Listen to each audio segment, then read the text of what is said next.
Fala pessoal, essa semana eu estava conversando com um amigo sobre como contornar o problema de quando você recebe um render 3D, que você tem o Position Word, mas você não tem o Position Object, ou um P-Object ou um P-Ref, para que você possa usar um PMAT e fazer uma máscara, uma correção de cor específica num objeto que se move na cena.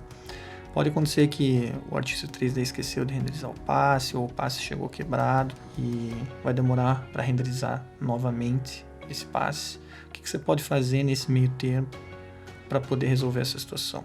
Existe uma solução que se baseia na possibilidade do teu artista 3D entregar um eixo que descreva o movimento do objeto. Então digamos que eu tenho esse cubo aqui e eu tenho um eixo que descreve as transformações que esse cubo está sofrendo. Então você veja que aqui ele tem transformação de translação e rotação. Desde que eu tenha essa informação no eixo, eu posso usar essa ferramentinha aqui que eu fiz, que ela transforma o meu P-Word em P-Object. Então você veja que o meu cubo agora está parado no centro da origem, o 000, e todo o resto se move ao redor dele. Diferente do meu P-Word, que representa o quê? Os pixels de uma imagem, né, baseados no centro das origens. Então o P-Word é sempre em relação ao 000. Então cada pixel desse mapa de posição vai representar cada pixel da imagem no espaço 3D. Então é isso que a gente está vendo aqui no meu Position to Points. Cada pixel representa uma posição no espaço 3D e a gente tem isso aqui. Então você veja que o meu cubo está se movendo e a partir do momento que eu tenho um eixo e eu consigo fazer essa transformação, o meu cubo fica zerado e todo o resto se move ao redor dele. Dessa maneira eu consigo vir aqui e fazer, por exemplo, meu PMAT, vou usar ele aqui, vou definir, por exemplo, essa face. Se eu der um play, vai ver que ele anda junto com o meu objeto. Uma limitação dessa solução são para objetos que se deformam. Então você está vendo aqui que esse objeto não se deforma, assim como o macaquinho ali, a cabeça do macaco. Se eu fizer uma máscara nele aqui, deixa eu ir um pouco mais para frente, vou pegar essa orelha aqui, ó. Esse objeto também não se deforma, portanto funciona.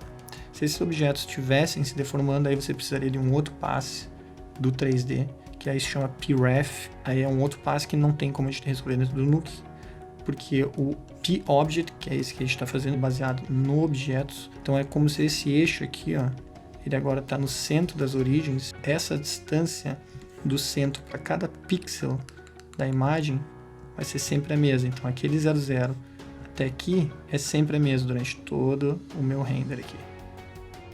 Agora, se esse objeto sofre uma deformação, digamos que essa face aqui, essa edge aqui, ela fosse abaulada para dentro, a distância entre o 0 e aquele ponto vai mudar. E aí já não vou conseguir mais fazer baseado nessa solução que a gente tem aqui hoje. Então, para mostrar o que está acontecendo aqui dentro, antes de já revelar o truquezinho, eu quero só lembrar como que a gente faz transformações no Nuke, como que a gente aplica essas transformações em pixels, ou seja, valores de cor, para que a gente tenha isso e a gente consiga fazer isso. Então, passar disso para isso e aí poder usar o PMAT em cima desse novo mapa que ele vai colar. Então, vamos ver como é que fazemos as transformações no Nuke, as mudanças de posição e aí a gente revela aqui o truquezinho dessa ferramenta. Vamos lá. Bom, eu tenho um cubo aqui, passo 3D, que eu chamei de meu objeto original. Então, se eu tenho, por exemplo, esse cubo nessa posição 3D, como é que eu faço para cancelar essa posição? Ou seja, para voltar esse cubo do objeto para o centro das origens, aqui, esse objeto para o 000. Então, desde que eu tenho um eixo que descreva quais foram as transformações que esse objeto recebeu, eu consigo invertê-las para que esse objeto saia dessa posição e vá para o 000. Você veja aqui que a gente está fazendo primeiro transformação. Então esse cubo só tem uma mudança de transformação. Transformação -3, 2, 2. Você já deve imaginar que se você fizer um transform dio, né, pegar aqui esse mesmo eixo, aplicar esse valor invertido, ou seja, -3 vai passar a ser 3, então multiplicados por -1, mesma coisa para o 2 e 2, -1, aqui, curve -1, curve -1, 3, 2, 2, você saiu disso para isso. Então, transformação é simples, mas sem inverter os valores, ou seja, o que era -3, se subtrair o mesmo valor dele, subtrai, você vai zerar a posição. Rotação, Então tá aqui, eu tenho um objeto com uma rotação, tá? E aqui tem um eixo que descreve a rotação, 30, 70, 60. Como é que você vai fazer? Mesma coisa, vai fazer lá um transform dio, vai pegar esse eixo, conecta e vai inverter esses valores. Então, curve que multiplica por menos 1, ou seja, eu quero o inverso desses valores para poder subtraí-los. Então, menos 30, 70, menos 70, menos 60. Quando você olha aqui, vai ver, opa, meu cubo que estava aqui não ficou como esse cara aqui. Por quê? Porque é aí que entra as transformações no Nuke. Como é que o Nuke funciona? O Nuke tem esse ordem de transformação. Primeiro faz escala, rotação, transformação, e dentro da rotação ele também tem a ordem. Primeiro o eixo Z, depois o X, depois o Y. Esse objeto aqui só sofreu rotação. Então, se eu inverter aqui escala, rotação, transformação, não faz muita diferença. Por quê? Porque não tem transformação, não tem escala. Mas, via de regra, o que você quer fazer? Você quer inverter a ordem desses fatores. Então, primeiro foi escala, rotação, transformação. Você quer fazer primeiro transformação. Agora você quer inverter. Você quer fazer transformação, rotação, escala. E dentro da ordem das rotações, você quer fazer o inverso do que está acontecendo aqui. Então, em vez de fazer Z, X, Y, você quer fazer Y, X, Z. Então, vem aqui, Y, X, Z. Pronto. Então, o objeto que estava assim, passou a ser aqui, 000. Então, você veja que o que a gente está fazendo aqui é justamente para pegar esse objeto que está aqui, digamos, né, está lá, e eu quero cancelar, eu quero movê-lo para cá. Então, a gente está fazendo isso primeiro com geometria, depois vai fazer com cor aqui, mas é só para te lembrar que aonde que a gente quer chegar com isso. Então, por fim, aqui eu tenho um objeto que sofreu translação, rotação e escala. Tem aqui um eixo que descreve essas transformações. Como você pode imaginar, a gente vai fazer um transform dio, por exemplo. Aplica aqui as transformações no eixo, todas invertidas. Então tem aqui, ó, transformação, aquilo que a gente já viu, rotação, que a gente já viu. E a única diferença vai estar na escala, que a escala você vai fazer 1 dividido pelo valor que ele sofreu. Porque se antes aqui, ó, ele sofreu uma escala de 2, por quanto que eu tenho que multiplicar esse número para que ele volte a ser 1, que era o valor original, né? Digamos que era o valor unitário, a medida raiz dele, uma unidade de medida, seja lá qual for essa unidade. Então você vai ter que multiplicar por meio, né? E nada mais é do que 1 sobre 2, 1 sobre este valor que ele foi multiplicado, vai te dar 0,05 no caso aqui, tá? Então, para que isso é importante? Porque você sabendo como que o Nuke faz transformações, sei lá, existe também aqui, só a título de curiosidade, você tem um objeto que está se movendo na cena e alguém fala, você tem como projetar uma textura ou uma máscara dele ali diferente. Desde que você tenha um eixo que descreva essa rotação, essas transformações que o objeto sofreu, você pode zerar, como você já viu ali que a gente já fez. Então esses valores aqui são os mesmos valores que esses caras, só que invertidos. Então você zera, o objeto fica ali parado, o eixo fica, na verdade, se movendo ao redor dele, né? Porque ele está ali parado. Aqui nesse miolo aqui você poderia fazer uma transformação, um scanline render com UV, enfim, fazer o que seja necessário e depois você aplica um movimento de novo no objeto. Então, esse conceito de zerar transformações é o que a gente vai aplicar aqui também. Então, como que a gente faz então esse conceito de um eixo aplicado à cor? Então, só para lembrar, né, sabe que tem aqui um pixel position to points, então X descreve o vermelho descreve pixels em eixo X, o Y é o verde que descreve esses pixels e o azul aqui, ó, é o eixo Z.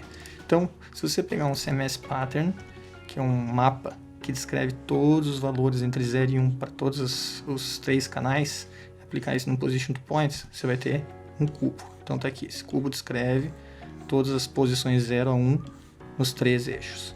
Então, se você tem um eixo, você sabe que eu posso usar esse cara para mover esse meu cubo. Como?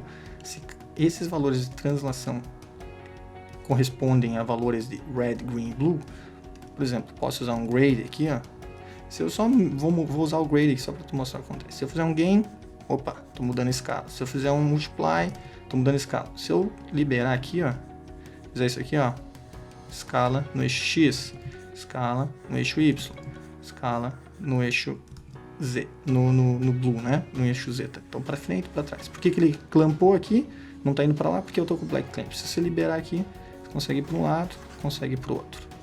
E como é que você move esse cara? Para mover, teria que ser um offset.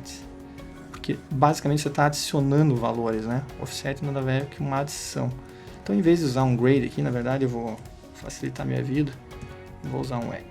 Então, eu vou pegar esse add, pegar aumentar aqui para 2, add um eixo, e vou usar o meu add, os valores aqui, ó, x, y, z.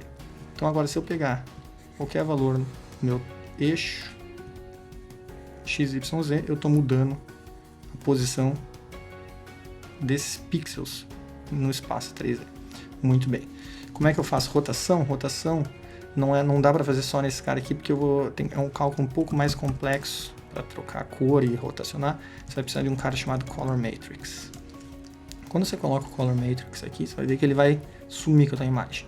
Por quê? Porque ele está zerado aqui, ó, tudo zeradinho por padrão. Se você precisa colocar um na diagonal, numa matriz, você vai ter um cara que se chama a matriz de identidades. O fato é que quando você tem uma diagonal da esquerda para a direita com 1, você não está fazendo nenhuma transformação no objeto. Então agora se eu fizer aqui, ó, se você, só por curiosidade, for ver o que cada um desses faz, você vai ver que ele faz diferentes transformações, ó, que é bem legal. Já para você imaginar o que pode ser feito com esse cara também. Mas o que a gente quer fazer é o seguinte, então eu quero de alguma maneira linkar os meus valores do meu eixo nesse cara. E aí que entra a possibilidade de você ter o World Matrix. Se você rotacionar aqui, ó, eixo X, está vendo que ele está mudando esses 4 valores na minha matriz. Eixo Y, esses outros 4. Eixo Z, esses 4 desse quadrante de cima aqui. Essas 3 linhas, 3 colunas, são o que estão alterando quando eu faço rotação num eixo. Então se eu linkar esses caras agora, aqui, ó, você vai ver que eu consigo agora rotacionar as cores do meu objeto usando esse eixo. Muito bem, então se eu zerar agora isso aqui, esse cara está zerado. E se eu fizer a transformação, eu quero chamar atenção pelo fato aqui, ó, de quando eu faço uma transformação, você está vendo que ele está mudando esses caras aqui. Então esses 6, na verdade 9, né, 3 por 3 por 3, essa matriz 3 por 3 por 3 significa rotação. E esses 3 aqui da ponta aqui, ó, significam translação. Então, em vez de eu usar esses valores para alimentar o meu add aqui direto, eu vou usar esses aqui, porque daí eu uso todos os valores que estão na minha matriz para alimentar esses dois caras aqui. E agora eu consigo mudar a posição meus pixels e eu consigo mudar a rotação. Então, se eu zerar todo mundo agora, copiar isso aqui, é aí que entra o eixo que veio lá do pessoal do 3D. Então, se eu conectar esse meu add aqui, então aqui está o meu p-word, conecto aqui, aqui não está fazendo nenhuma movimentação ainda, por quê? Porque esse cara aqui está com os valores todos zerados. Mas, à medida que eu conecto esse eixo em qualquer outro, você sabe que ele vai herdar no meu World Matrix os valores do meu novo eixo. E é isso que eu quero. Então, aqui, por exemplo, eu tenho o cubo.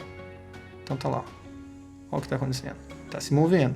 Mas o que faltou a gente fazer? Lembra que se eu tenho esse cara aqui, esse cara já está na posição. Se eu olhar aqui, ó, p-object.